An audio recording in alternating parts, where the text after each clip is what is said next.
there, I'm Virginia Lindsay of Ginger Cake Patterns and Design, and today I want to talk to you about sewing tools. There's always like a lot of talk going around. There's, specialty things people want you to buy in sewing, and I want to tell you what I use to kind of get by. With all these years of sewing, I've found that you don't really need that much sewing equipment. I'm going to share with you some essentials that you need.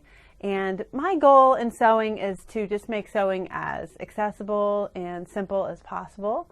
And I am pretty darn thrifty, so some of the things I use are just kind of like stuff I've upcycled or things I just find to be really great that last a long time and are simple, easy to find tools. So the first thing I want to do, when you begin a sewing project, of course, you choose your fabrics.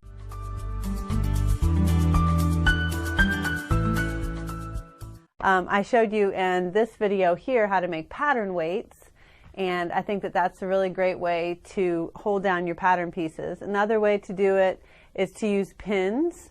I like to use these little pins with a little tiny ball on the end. I find those, they might just be barely more expensive than the other kind, but they are definitely worth having a pin that's a little bit more sturdy.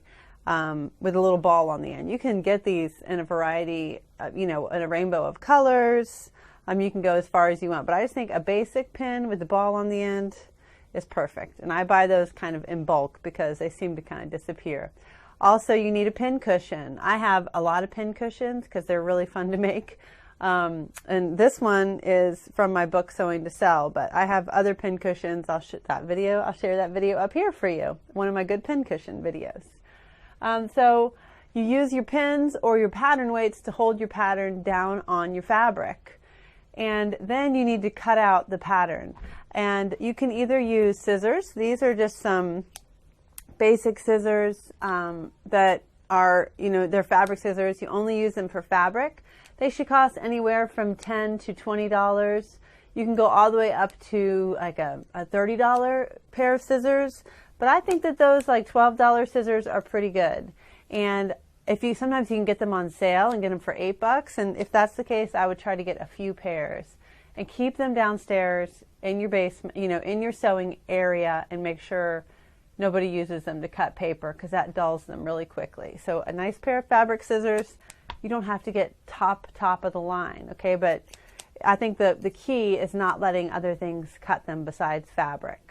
If you want to take it to the next step, I highly recommend getting a rotary cutter. And the way that that's used is I'm going to bring it on in. You can see my cutting mat and my ruler. So this is the next step above the scissors, which you can get by for quite a while with just a nice pair of scissors, pins, fabric. If you're beginning sewing, that's all I would recommend. But if you want to take it to the next step, this is great. So come on in, I'll show you.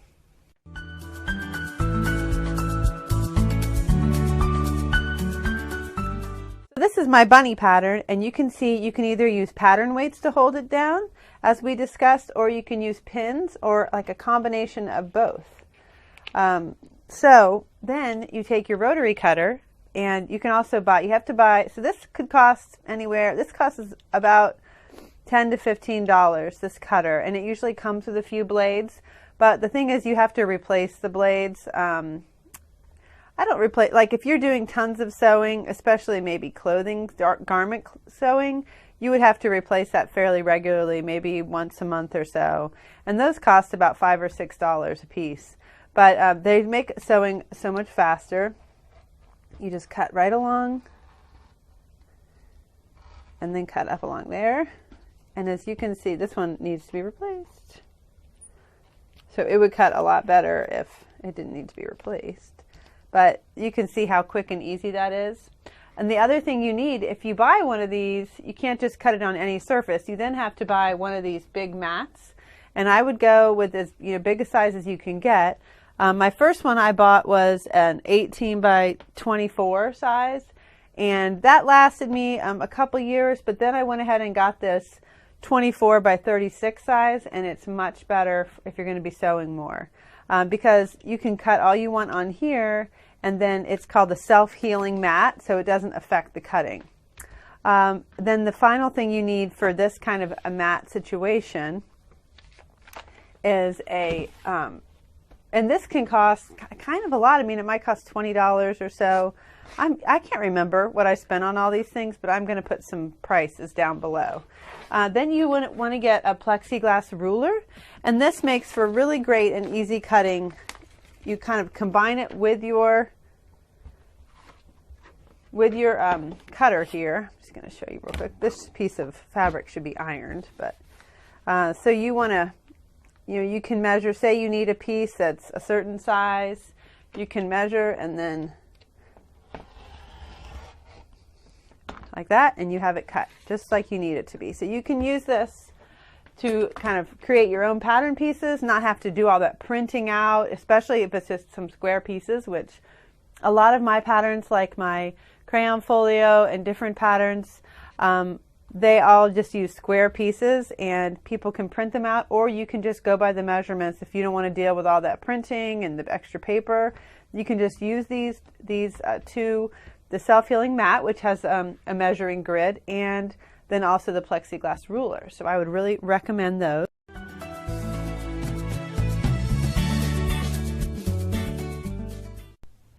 Okay, first I wanted to show you my iron.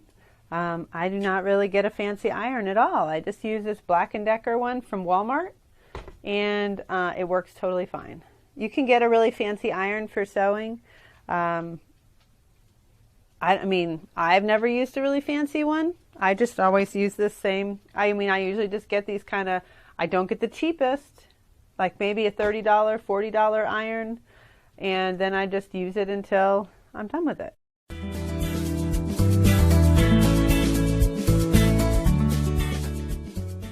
Okay, for years, the machine I used was the machine my mom gave me when I was 15 years old. It was a white and a very simple machine, and I really liked it. So in 2013, late 2013, early 2014, I bought this machine, and it was about $500 at the time, and that was sort of an investment in my sewing. But, you know, when you're beginning, again, don't get the cheapest machine, but like a $100 machine is probably just fine. And I'm going to provide you with a few links down below. But if you want to upgrade a little, I really like these Janomis. And, but I'm going to tell you the truth is that I don't use all these stitches at all. I use straight stitch, and then I use stretch stitch right here, which is, which I use when I sew with knit fabrics, and it keeps it from, it lets the seam stretch a little bit, but you can't, but it doesn't like fall apart. And then I use the buttonholes, and then I use my zigzag. So you basically, but you can use a zigzag as your stretch stitch. So basically what you want when you buy a machine is very simple. You want a straight stitch, you want a zigzag stitch, you want a buttonhole if you can. And then if you can get a zigzag stitch, that's fine. But you don't really need a big fancy machine. And then when it comes to sewing, I like to use this, I'll show you the thread I usually buy. I like to get this Gutermann thread. I like to get a big roll of it. I usually order it online, and this is like 1,000 yards or something. I find that's a little bit, like, I don't really like running out of thread all the time, so I use that and I really like it. And I find it's a nice sturdy thread. And I use that to fill my bobbin. I mostly just use like this kind of natural off-white thread. The only other, sometimes I will switch it over to a brown thread. Sometimes I use a black thread, or a pink thread, because I sew with a lot of pink. But basically, I don't think you need to worry about all those thread colors. I mean, just get your basic few colors and get a nicer quality. You don't have to get super high end. This is an all-purpose thread. So when I sew, I often, I'll use pins, but I also like these Wonder Clips.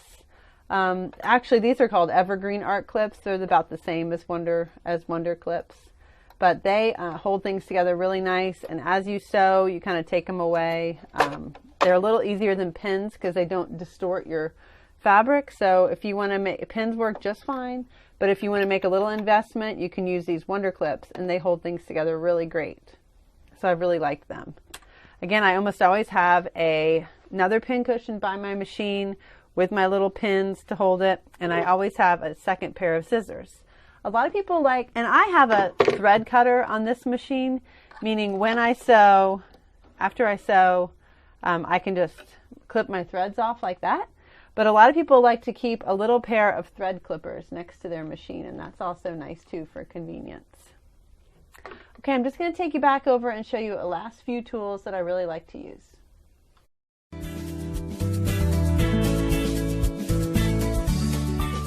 Okay, so once you've sewn up your piece and ironed it again and you're ready to turn it out inside out, there's a couple finishing tools I like to use. One thing, if you're sewing with garments, you're going to want to have some pinking shears. The next step up from pinking shears is to get a serger, which I do have, but I often just end up using pinking shears instead, especially with kids' clothes because kids don't wear them all that long. When I sew with my own, when I sew something for myself, and it's a cotton, it's like a woven cotton and not a knit, because knit does not fray. When I use a woven cotton, I do use the my serger.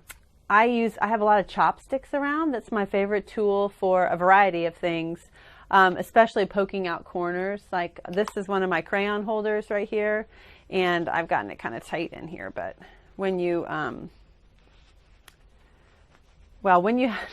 when you have it all turned out, you use it to kind of poke out the corners. As you can, it's got a blunt end, but still pretty pointy.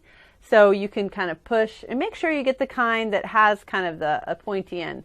The Chinese restaurants are happy, or any Asian restaurants that use them, you can usually buy them from them, or they will often just give you one set, and one set will last you a really long time. So free, that's a good price. Or if 25 cents or something, I would definitely think that would be a fair price for them. And they usually give you two. Another thing is you need to have plenty of seam rippers. I have had a really nice seam rippers in the past, but I've lost them, and this one, and then I bought I saw a deal and I got like 5 of these for $5 or something, and they work just fine. It is really nice to have a nicer seam ripper if you want to get yourself one and you're really good about not losing tools. Unfortunately, I do lose tools regularly, so a seam ripper is fine. And then I have a turning tool, and this is for when I make handles and things. This is, I'll give you the link down below. This is the really small version of it. There's a thicker one, and basically it clips onto tools and then turns it inside out. And I use this in another video, and I'll link that up here. It's like a tips video, and you can see that in action, but we don't really have time to do that now. A couple things that people recommended when I posted that I might be talking about tools was a lot of people use these seam gauges. I never use this because I usually use my foot on my sewing machine as my gauge. I just line the fabric up to the edge of my foot. But if you're sewing, again, if you're a big garment sewer, you might want to use this to mark your seam allowance. If you can get to a 1/2 inch very easily, and this usually comes with a little sliding thing right here to kind of line up with the edge of your fabric, so that's a nice tool. Another one of my favorite things, I'm just going to grab it real quick, is this Steam-A-Seam Light. I really like this. I use it to kind of for bags and things, because I sew a lot of them. You can seal up an opening really easily. And it looks really nice, a lot nicer than just trying to top stitch it or even to hand sew it closed. So this will kind of attach, that's a nice little tool. But basically, that is it. I know there are other things that people use, but that's, basically it. Nothing over the top, expensive.